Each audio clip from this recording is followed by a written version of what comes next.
सबसे बड़ा भक्त कौन? धार्मिक कहानी। एक बार फिर देवऋषि नारद के मन में ये अभिमान पैदा हो गया कि वे ही भगवान विष्णु के सबसे बड़े भक्त हैं। वे सोचने लगे, मैं रात दिन भगवान विष्णु का गुणगान करता हूँ। फिर इस संसार में मुझसे बड़ा भक्त और कौन हो सकता है? किंतु पता नहीं श्रीहरि मुझे ऐसा समझते हैं या नहीं। ये विचार कर नारद भगवान विष्णु के पास क्षीर सागर में पहुंचे और उन्हें प्रणाम किया। विष्णु जी बोले, आओ नारद, कहो कैसे आना हुआ। नारद बोले, भगवान मैं आपसे एक बात पूछने आया हूँ। भगवान विष्णु बोले, मैं तुम्हारे मन की बात जानता हूँ नारद, फिर भी तुम्हारे मुंह से सुनना चाहता हूँ। नारद ने कहा, हे देव, मैं जीवन भर आपका गुणगान करता रहा हूँ। पल पल हर क्षण मुझे बस आपका ही ध्यान रहता है। आप मुझे ये बताइए कि क्या मुझसे भी बड़ा आपका कोई अन्य भक्त है संसार में? भगवान विष्णु समझ तो पहले ही गए थे कि नारद को अपनी भक्ति पर अभिमान पैदा हो गया है, किंतु अपने मन की बात छुपाकर वे बोले, नारद, इस प्रश्न के लिए तो तुम्हें मेरे साथ मृत्युलोक चलना पड़ेगा। नारद बोले, ठीक है भगवान, मैं मृत्युलोक चलने के लिए तैयार हूँ। भगवान विष्णु नारद को लेकर मृत्युलोक चल पड़े। धरती पर पहुंचकर दोनों ने किसान का भेष धारण किया और एक गांव के किनारे बनी एक झोंपड़ी की ओर चल पड़े। विष्णु बोले, नारद, मेरा एक बहुत बड़ा भक्त यहाँ इस कुटिया में रहता है। आश्चर्य है, क्या मुझसे बढ़कर भी किसी की भक्ति हो सकती है? नारद के मुख से निकला, क्या वह भी मेरी तरह आपका ध्यान लगाए रहता है? आओ स्वयं ही जान लोगे। विष्णु ने कहा और उस कुटिया की ओर बढ़ गए। किसान उस समय कुटिया के बाहर अपनी गाय को बांध रहा था। उसके मुख से हरी हरी गोविंद का स्वर निकल रहा था।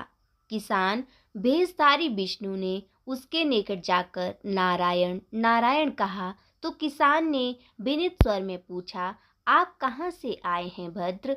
मेरे लिए कोई सेवा हो तो निसंकोच बताइए। किसान भेषधारी भगवान विष्णु ने कहा, हम नगर जा रहे हैं पर अंधेरा गिरने लगा है। वन में जंगली पशुओं का डर है, इसीलिए रात भर आश्रय चाहते हैं। किसान ने प्रसन्न भाव से कहा, मेरी कुटिया में आपका स्वागत है। भद्र और जो रखा सूखा घर में है आपके लिए हाजिर है। भगवान ने मुझे आप लोगों की सेवा करने का अवसर दिया है। बड़ी कृपा हुई उनकी। बाहर दालान ने एक खटिया पर दोनों को बिठाकर किसान अंदर गया और अपनी पत्नी से कहा, देवी, दो अतिथि आए हैं। किसान की पत्नी उस समय अपने बच्चों को भोजन परोस रही थी। धीरे से आटे का बर्तन देखती हुई बोली, घर में इतना सा ही आटा है और ये बच्चे और भोजन मांग रहे हैं। किसान बोला, कोई बात नहीं, हम अतिथियों को भरपेट भोजन कराएंगे।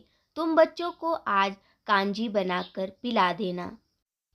नारद और भगवान विष्णु ने उन दोनों का सारा वार्तालाप सुना, फिर भी परीक्षा के लिए भोजन की थाली पर बैठ गए। जब दोनों भरपेट भोजन कर चुके तो नारद सोचने लगे, ये सीधा साधा गृहस्थ भगवान का सबसे बड़ा भक्त कैसे हो सकता है। उधर श्रीहरि ने किसान से और भोजन लाने की फरमाइश कर दी। बोले, मेरा पेट अभी नहीं भरा, क्या और भोजन मिलेगा? किसान रसोई घर में गया और जाकर पत्नी से पूछा, कुछ और भोजन बचा है? पत्नी बोली, बच्चों के लिए कांजी बनाई है, बस वही शेष है। विष्णु और नारद वह भी पी गए। किसान और उसके परिवार को भूखे ही सोना पड़ा। भूखे बच्चे माँ का आंचल थाम कह उठे, माँ, नींद नहीं आ रही है, मुझे बड़े जोर की भूख लगी है।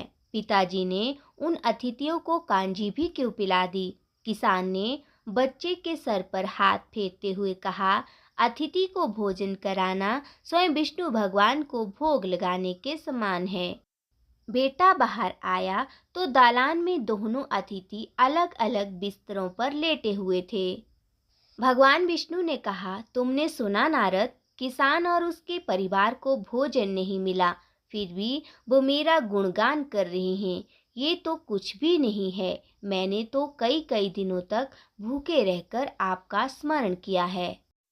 अगले दिन सुबह उन्होंने देखा किसान भगवान विष्णु की मूर्ति के सामने कह रहा था, गोविंद हरि हरि, तुम सदा मेरे मन में बसे रहो, बस मुझे कुछ और नहीं चाहिए। फिर दोनों अतिथियों से बोला, हरि की बड़ी कृपा है, वही जग का रखवाला है। प्रभु की दया से रात को कोई कष्ट तो नहीं हुआ। जब तक आपका जी चाहे तब तक आप दोनों यहाँ रहें। मैं खेत पर जा रहा हूँ। किसान भेषधारी श्री हरि बोले, हम भी तुम्हारे साथ चलेंगे, यदि तुम्हें कोई आपत्ति ना हो तो। नारद और विष्णु भगवान किसान के साथ उसके खेत पर गए। किसान बोला, यही है अपना खेत, अब मैं अपना काम करूँगा। गोविंद हरि हरि। नारद बोले, तुम तो सत्पुरुष हो, भगवान के बड़े भक्त हो, हर घड़ी उनका नाम लेते रहते हो। किसान बोला, अरे कहाँ, काम से जब भी थोड़ा बहुत समय मिलता है तभी उनका नाम लेता हूँ। नारद ने पूछा, कब कब मिलता है समय? किसान बोला, सुबह उठता हूँ तब, रात को सोता हूँ तब, और दिन में जब भी काम से समय मिल जाए।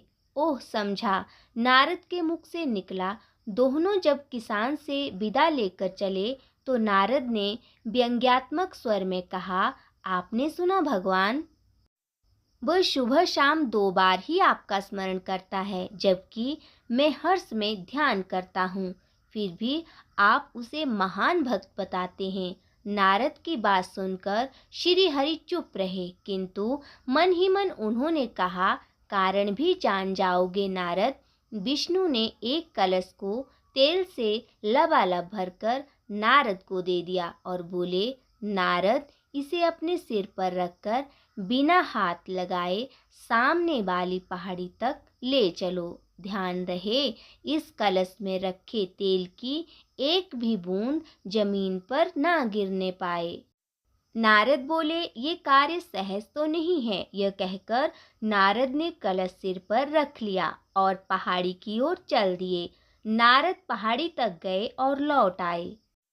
विष्णु बोले, लौट आए नारद, ठीक है। अब ये बताओ कि इतनी दूर जाने और आने में तुमने कितनी बार मेरा स्मरण किया है? नारद बोले, एक बार भी नहीं भगवान। करता भी कैसे? मेरा सारा ध्यान तो तेल और कलश की तरफ लगा हुआ था। श्री हरि बोले, तब तुम ही सोचो, वह किसान दिन भर कठिन परिश्रम करता है, फिर भी 2-4 बार मेरा स्मरण जरूर करता है, और तुम एक बार भी मेरा स्मरण नहीं कर पाए।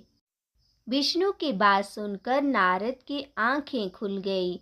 वह श्रीहरि के चरणों में गिरकर बोले, मान गया प्रभु, जो संसार के झंझटों में रहकर भी आपका स्मरण करते हैं, वे ही सबसे बड़े आपके भक्त हैं।